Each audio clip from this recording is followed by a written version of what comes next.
right? What worries me the most now is you've got Tuchel coming in. He couldn't get the best out of Neymar, Di Maria, and Mbappe at PSG.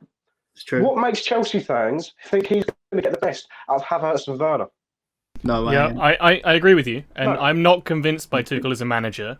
He No, needed to do far better with PSG, but what I will say as a kind of devil's advocate is that I think that we all of us overestimate how good PSG are because of their front line. They obviously have an amazing front line, but aside from that, what do they have?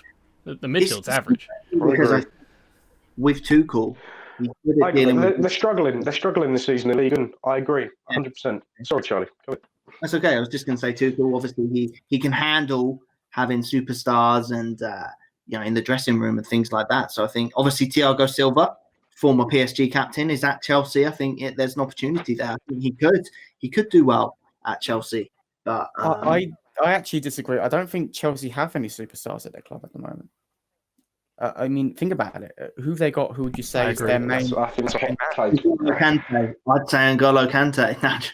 I mean, Kante is a world-class player. Are they saying that? People have said he's on decline. You're right. You're right. Think about it. You're right. Look, although Kante is a world-class player, I don't think he personally is.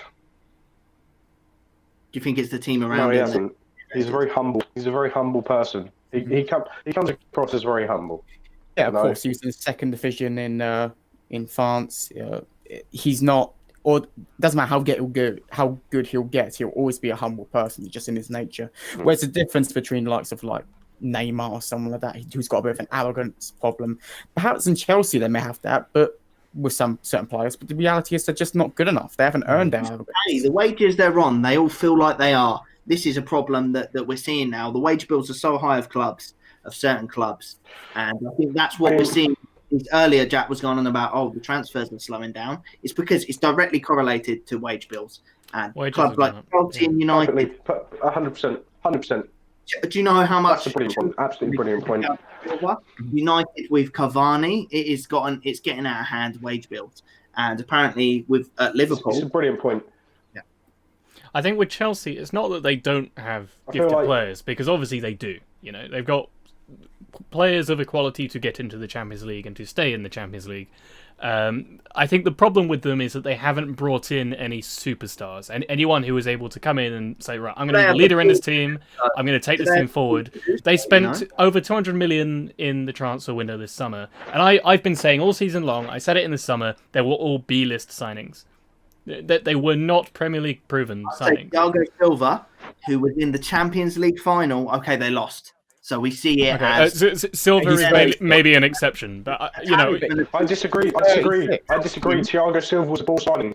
They're spending God knows how much a week on his wages. He's 35, 36 years old. What do they expect him to do? Come in and hit the ground running straight away? No. A lot of teams are doing this. United, they've bought in Cavani because he has the experience. But Cavani, the difference is Cavani's performing. Cavani is actually playing really well. Cavani is playing really, really well. Yeah, and he is younger. His last few fixtures, and he is playing well. I wish Thiago was playing as well as Thiago fucking Silva was for Chelsea. That's it, I mean, Thiago, honestly, he is getting there. And I see that more than I do with Thiago, so that's why I'm concerned as a Liverpool fan. I mean, but as a Chelsea fan, or even if he is good, he's only going to be good for a season, maybe two at push. He's not going to be. Thank you, Jack. That's the point. That's the point. The mentality that you bring in those 2 years, he has a winning mentality. These young Mason Mount doesn't know how to even spell, probably. Things like that. Bringing in Thiago. Right. But it's all well and good. It's all well and good having winning mentality. If you're bringing in one player who's got winning mentality and the rest of the squad don't have it, it makes no difference. Like you put in Willian. The manager did not have winning mentality. I think a lot of it as well is the manager did not have winning mentality. If we talk about the great captains of teams, there's two sorts. You get the sorts like the Poyles, for instance, they're like warriors, and they'll lift your team up. But also, it's very useful to have a captain who, more like Iniesta was later with Barcelona, who it's not so much they're loud or that they'll be like, come on, we got to lift ourselves up. It's more that they lead through example on the pitch. And I think that Chelsea don't have a player that's capable of doing that. I don't think a centre-back is the best position to do that, because you need someone in the middle of the pitch to pick up the ball and go forward. And that's what Chelsea lack, from what I see. I 100% agree. 100%. I mean, yeah.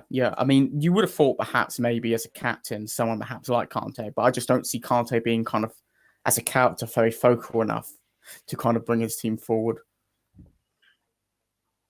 I know you brought up about the high likes of Iniesta so you would ideally want, I think, as a captain, like an attacking midfield player, like the likes of Frank Lampard, or the likes of... It depends on the team. It entirely depends on the team. If you have a team that has quality elsewhere, but you don't, like, psychologically you're unable to get over hurdles, which, I mean, I hate to keep using Barcelona examples, but the Barcelona team right now is a great example.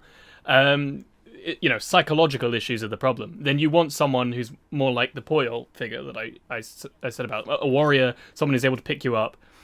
And unless the silent spurt, they'll do it through the football sort of lead they have, which is messy. But if you've got a team where it's the lack of quality, like your team, you need someone who players in the face. If it's a great example.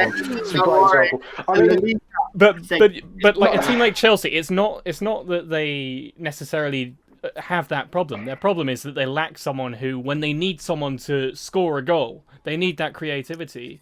I mean, they for all his faults, they had Eden Hazard, and they let him go, and they haven't been able to replace him. But here's my issue: how can a player at centre back kind of communicate as well with the front line?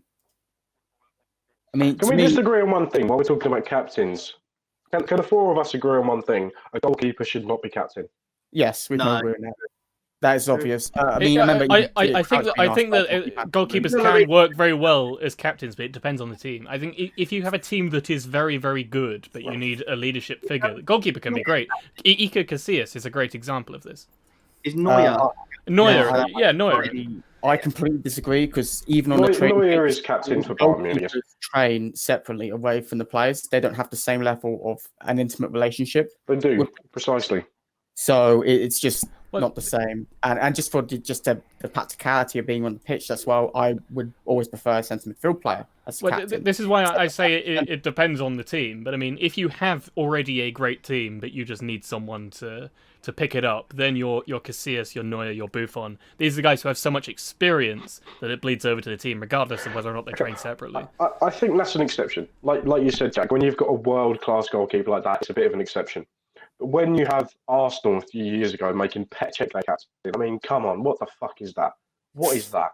And Spurs, the difference between Arsenal and Bayern Munich or Real Madrid, for instance, is that Arsenal, the team just isn't world class, and so it's a different context there.